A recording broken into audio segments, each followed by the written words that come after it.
Leveling in WoW is broken, and Blizzard knows it, but worse, they don't seem to be fixing it. And I'm not talking about just farming new max level alts. What I'm talking about is leveling, the way that a massive number of people play World of Warcraft, and for good reason. I mean, for one, it's the only way you actually see and experience the world. Plus, unlike basically anything at endgame, leveling gives you a steady stream of progress and gameplay. And maybe more importantly, it's what new players do. And now that Blizzard wants everyone in the world back for housing, making sure leveling works should probably be their highest priority. And in a recent interview, Holly, WoW's lead producer, made this more than clear. Blizzard want WoW to be massive. Midnight is the starting point of Warcraft as a bigger IP than it's ever been. The slight problem is, WoW's new player experience is a nightmare. Now, if you don't want to learn about coding, you're not into games, just skip this. But if you're still here, well, the good news is that today's sponsor, boot.dev, was built specifically for us by, of course, a big fellow gamer. And Boot is actually more relevant than ever. You see, what they do is they teach back-end development. That's the kind of thing that lands you those 100k plus jobs, but they do it through a structured, self-paced program that's designed to be around 12 months. It's extremely in-depth, and it's structured like an RPG. Leaderboards, achievements, quests, big Discord community that actually helps, and crazy stats when it comes to just the amount of users that they've got and how well their platform's been doing. Now, they teach you Python, TypeScript, Go, all of that, and it's all from the fundamentals up. That includes portfolio projects, things like building a Pokedex. It's all really cool. Now, from my side of things, I did a BEng computer science, that's C++ and C# game engine-y stuff, which is a fairly different world to web dev. That's why Boot's really useful to me. And their teaching approach, I'd say, is incalculably better than anything that I really got at uni. It's just far more hands-on and really thorough. And here's the thing. With the Claude codes and the cursors, which honestly are kind of addicting and fun, well, they're only as good as the person who's using them. And what Boot teaches you is the fundamentals that separate a serious engineer from just someone who's generating a bunch of code that they don't understand, that may be cool, but maybe won't work, or maybe won't be secure. So if you're serious about getting real engineering skills, this is for you. And hell, their new Training Grounds feature even generates personalized problems based on what has challenged you as you've been doing things on Boot, all with spaced repetition baked in. It's goddamn gigabrain. And you'll get 25% off your first purchase at boot.dev/Bellular. You'll save the most on an annual sub, and if you're not happy, don't worry, they will refund you on the spot. Thanks to them for sponsoring. You might have seen this video from last year. It's the horrible legend of a Tauren mage named Milk Genius, and it all started when I sent Matt off to roleplay as a new WoW player. Sorry, Matt. His goal was to level a new character on a fresh account and report back with his findings. No trickery, just do what World of Warcraft suggests you do. And it was an absolute pain. At one point, the item level scaling broke entirely, which left him barely able to kill a single mob.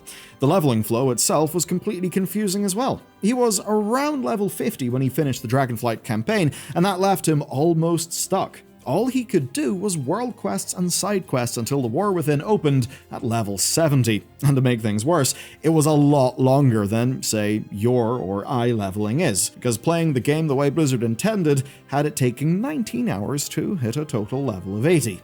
Of course, if that's the speed and the pace that you want, that's great, but it probably shouldn't take that long because things are, well, arcane and confusing.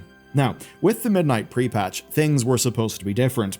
The new player experience has been revamped to even include raids, meaning you can just play the whole story start to finish. There was the stat squish that pulled all the numbers down to be more manageable. The UI has had massive updates, and the frustrating level 70 to 80 difficulty spike people experience should be gone now that Midnight is technically the current expansion. So things should be different. And to Blizzard's credit, they are different. But as we found out, different does not always mean better. This time round, we decided to be a returning player, not a completely new one. You see, Midnight brought a whole new spec, the Devourer Demon Hunter, and that gave us the perfect setup for this video. Leveling one. So let's level one and see how it goes. And to do that, say hello to Silk Genius, our Blood Elf Demon Hunter. As a Demon Hunter, he started off at level 8 on Mardoon, and it got weird right away. He used Demon's Bite and Chaos Strike in melee for 2 levels, before then choosing the exciting new spec, which meant that he lost those abilities and suddenly started shooting blue beams. The blue beams were fairly cool though. He then went around Mardoom murdering demons as usual, but he was the only blue demon hunter in a sea of green ones. It's not like we expect Blizzard to redo the whole intro to support new spec lore, but it did feel that something was not quite right. And that continued when Void Metamorphosis appeared on the cooldown manager, even though the ability hadn't even been learned yet. But then, a few levels later, he unlocked the talent for it, and still was not able to use it, because it turns out that Void Metamorphosis is available from level 12 in the talent tree, but it actually shouldn't be. That's because it replaces the base Metamorphosis skill, and that only unlocks at level 20, meaning 8 levels of a dead talent. Now that's hardly game-breaking, but it's clearly an oversight, given Metamorphosis is the big demon hunter thing. And it turns out it's one of many oversights. Low-level Devourer is a disaster to play. You've got 3 abilities, your filler cast called Consume, the instant Reap on a short cooldown, and Void Ray. Now Void Ray costs 100 Fury, which is basically impossible to reach without later talents helping you out. Though at this low level, the big guns weren't needed, enemies just die in a few consumes and a Reap or 2. Now naturally, you would expect that the big Fury cost would mean that it would do a lot of damage. Turns out it doesn't. It may as well be useless. Except that it's your only source of area of effect damage until you're at least level 55. It's quite weird. Now this spec comes into its own eventually with the full talent setup, but it just doesn't work as intended until then. Playing one is literally hours of pressing Consume and Reap on enemies one at a time. Now you may imagine that getting Metamorphosis at level 20 should help. A good instinct. But there's one small problem, and that is getting the 50 souls required for Void Metamorphosis, because it actually takes forever, and without supporting talents, it doesn't stay active for that long either. And that means almost no use of Collapsing Star. Not that you'd mind though, because it's a great spectacle, until it hits the target and reveals itself as a wet noodle. You see, while leveling, a single cast of Rape, which is an instant, does more damage than it. It's evident the Devourer only works at endgame, and that is a terrible shame. Think of the legions of people who will return to World of Warcraft and want to start playing the brand new shiny thing. Even if, say, they're a lapsed player since Legion and may already have a Demon Hunter, well, they're still going to be experiencing a broken spec. And that means they could return to World of Warcraft, check out the cool new spec, find that it basically doesn't seem to work, and think, damn, the game sure has gone downhill, I don't think I'll bother anymore. Okay, that's Devourer. What if I told you that wasn't the real problem? Let's talk about the leveling process we experienced. Because Midnight promises tons of Blood Elf action and a new Silvermoon, we thought it would be a good idea to go and check out the original. And in some ways, it was. It's still a gorgeous zone, but in others, it was extremely stupid. The hardest part was actually getting there. You see, the portal to Silvermoon didn't work, and there was no obvious reason why. Flying over wasn't easy either. Porting to Undercity worked, except that the map then bugged out. Though at least from there, it's just a matter of flying up.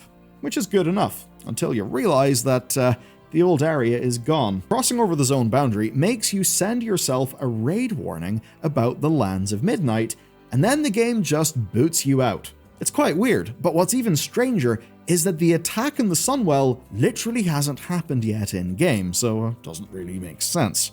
Ignoring that though, the solution is fairly simple. Just fly around the border until you happen to see Zidormi, who's also standing behind a portal for some reason. Not that a new or returning player would necessarily know that there's a dragon NPC in the guise of an elf that they need to find to do that. Anyway, doing that finally got us to the right Eversong Woods, and honestly, it felt great. Mobs put up enough of a fight that it felt like a real video game, but they weren't bulky enough to feel like a grind. Each quest took a long time, but a lot of that was actual combat time. Clearing through camps, crypts, and ziggurats on foot was just fun. Until, though, Silk Genius got above level 30, and the zone just stopped scaling. Quests gave less XP, and mobs went down to being green. Thankfully, though, hearthing to Orgrimmar and starting the Burning Crusade time walking let stuff continue to scale. But even that made something rather clear. Understanding how WoW scales must be fairly impossible unless you're a seasoned player. Chromie doesn't really explain what she does, and she's not easy to find unless you know what you're looking for. Thankfully though, the Silver Moon portal was now working. Finishing the Ghostlands was a pretty good time after that. The Silk Genius ended up at level 48, and with a whole new understanding of the history of the Blood Elves. Great stuff.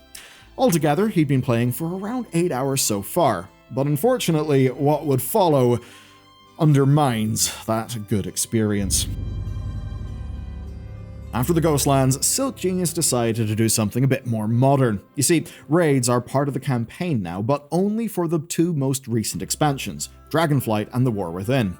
Now, we had heard reports that they were either totally broken or impossible, so we thought it was time to blast up through the campaign and see what's up.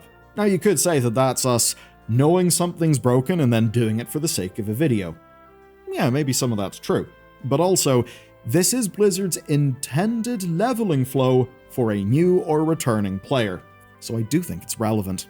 Now, in modern World of Warcraft, you get more XP from quests than you do mob kills, and it wasn't until Silk Genius was in Dragonflight that was completely obvious. These quests took a fraction of the time Ghostlands quests did, but were rewarding the same gigantic block of XP, 20% of a level for a quest done in seconds.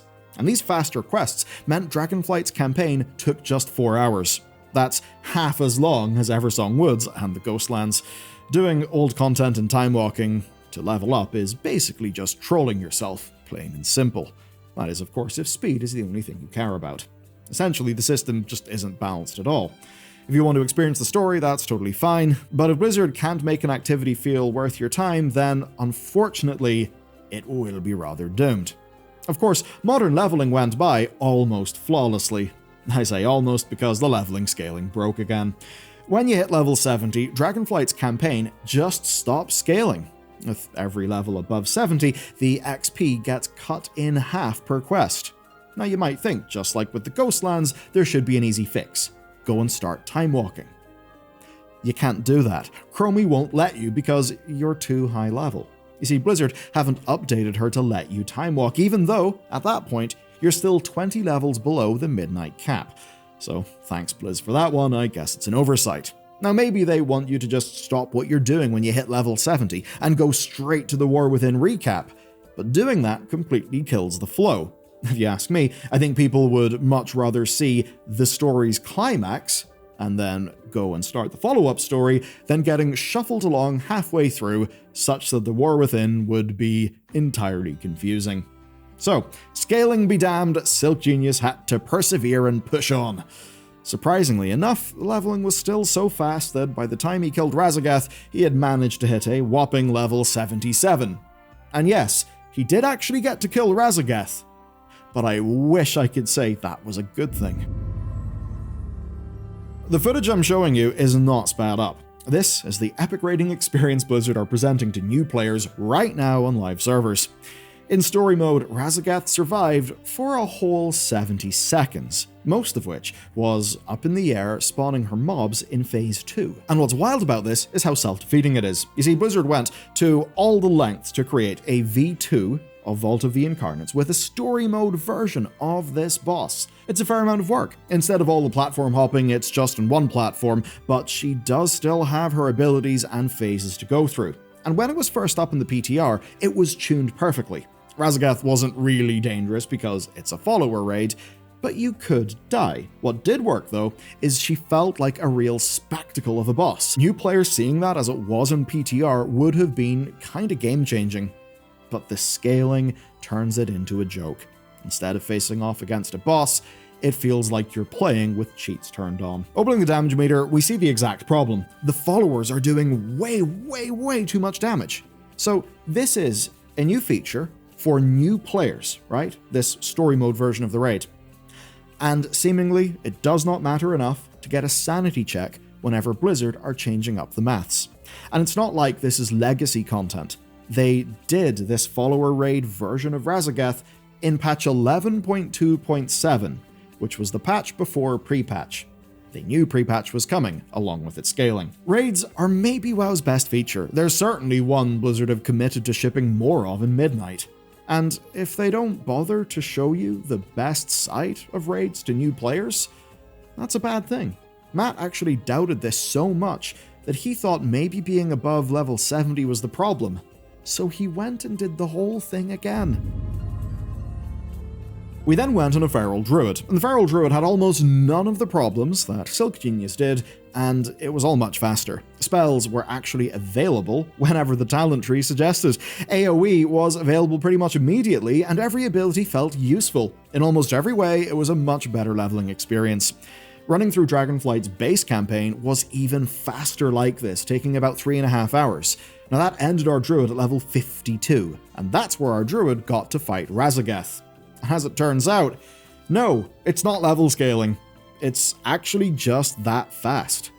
Literally, it seems Blizzard have just tuned the Razageth story mode fight to be awful and to feel like it has cheats on and is a little bit broken. And it's not just Razageth either. We needed to check out the next boss to be sure, so we went and tried out the updated quest flow, and that meant we actually got to level up by doing patch content. This is something that World of Warcraft has basically never supported. We were doing things like the excellent Blue Dragon quests, the decent Green Dragon quests, and then of course we went down to Zaralek Cavern. And then we did all of that zone's campaign right up to Aberrus. And halfway through that, the Dragonflight scaling thing had started to make a little bit more sense. Because it turns out Dragonflight's base campaign only scales to level 70, but the patch content goes all the way up to level 80, and that means our Druid didn't slow down. He hit level 80 in under 7 hours, almost half the time it took the Demon Hunter. He actually dinged just before fighting Sarkareth, who, sadly, died as pitifully and quickly as Razageth did. So, turns out, Story Mode's raid scaling is kinda just broken and tuned terribly. WoW's raids in this mode are reduced to about a minute of watching bosses fail to do anything cool or interesting. We didn't even bother to go and check for rack. So, in this experiment, we learned a few things. Time walking is fun, but it's an inefficient mess. Devour, the new spec that Blizzard are hyping up, is quite literally a trap for new or returning players, and if they choose it to level up, which they would be right to think they could do, well, they just have a bad time. And on top of that, leveling is now extremely fast. It is so fast that picking up talent points is almost more of a chore than it is an exciting moment. It's so fast that even if you're playing without the full Warband buff, just doing the main quests, you won't even finish one expansion. Now on the plus side, the stat squish genuinely helped, and the whole game feels more balanced at the low levels. The Dragonflight and patch content flow is real smooth, and it shows off some of the best questing the game has got to offer. It's really close to WoW's best foot being put forward, closer than it has been in a long time. If it wasn't so full of bugs, if raids had actually scaled properly, and if there wasn't a massive asterisk hanging over all of this. Because we learned something else. The Winds of Mysterious Fortune isn't just a random little buff to speed things up. It is a band-aid to keep the whole experience from breaking. A year ago, in Milk Genius's attempt at leveling, he hit a wall at level 60. You see, the item level curve got way too steep, and side quests weren't giving him gear. It was a miserable time because killing just 1 or 2 mobs at a time took sending every cooldown, and it was only when he got level-appropriate gear that he could fight anything at all in a reasonable fashion. Thankfully, WoW does not have this problem right now, but within a few weeks, it will have this problem. You see, the entire time leveling both of these characters, neither of them had issues with gear. And that's because the mysterious satchels drip-fed the characters with gear that perfectly matched their level. There was almost never a period where these characters were weak and waiting for the right quest drop. Essentially, this one system kept the game functional when doing old content, or when patch content didn't drop gear. This one buff is doing tons of heavy lifting, and it's now obvious why Blizzard pushes it with every marketing opportunity. It literally fixes the game. It gives rewards that feel nice to open, and importantly, it keeps your power stable as you level. It makes sure you have gold and access to repairs. It's a temporary buff that carries the leveling experience, and when it goes away, the leveling experience will be rather broken. You will level up extremely quickly, but it'll be so fast that your gear won't catch up with the level scaling, and that means that combat will get real weird. And that makes me wonder what happens when Winds of Mysterious Fortune goes away. because right now it's going to end before Midnight launches on February 22nd. New players may be joining the game around that time. Maybe they'll want to play Devourer so they're ready for the expansion launch, but they'll be doing that without this source of gear, and whenever they see raid bosses, they'll be dying in seconds. They'll have a spec that won't really feel functional. And honestly, if I have that kind of experience, they'll think the game is a joke. They'll think the quality of delivery simply isn't there, and that other companies will be putting out more polished products. Now, it won't be anywhere near as bad as Milk Genius's experience, as we catalogued last year, but Blizzard are close to having something that works, and it seems they just can't get it across the finish line. I hope you found it as interesting as we did, and if you want to see the lore moment that propels us into Midnight, watch this video next.